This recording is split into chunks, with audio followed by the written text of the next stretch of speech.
Tom. How are you? I'm fine. How are you? Good. As the grounds manager for the Sisters of the Holy Cross, we're kind of standing in what looks to me like a beautiful prairie. Why don't you tell us a little bit about how and why the prairie got started here? It was a piece of land that was farmed up until about the 60s and had just been let go, and we would mow it a couple times a year to keep the trees and weeds down.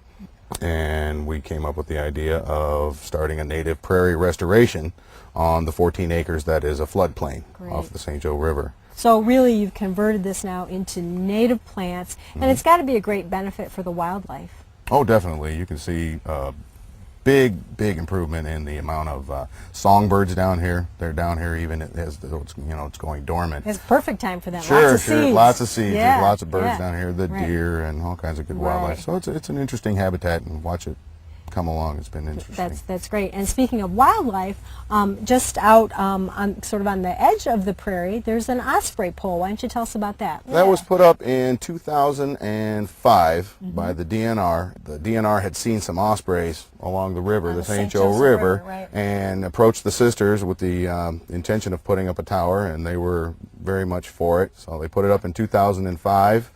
And in 2007, we had a pair nest, and we had three young hatch. The DNR banded them the first year. Yeah. Now I'm going to head up to the food services area because I want to see the composter.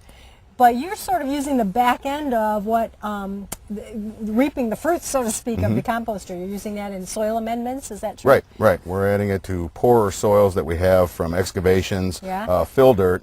We're using that amendment and adding organics to it, and we hope to get a decent pile, and we'll use it in landscaping. We'll use it in flower beds, maybe in flower pots. Perfect. And planting trees, shrubs, that kind of thing. Thanks for showing us the prairie. It's beautiful. You're welcome. Thank you. Thanks.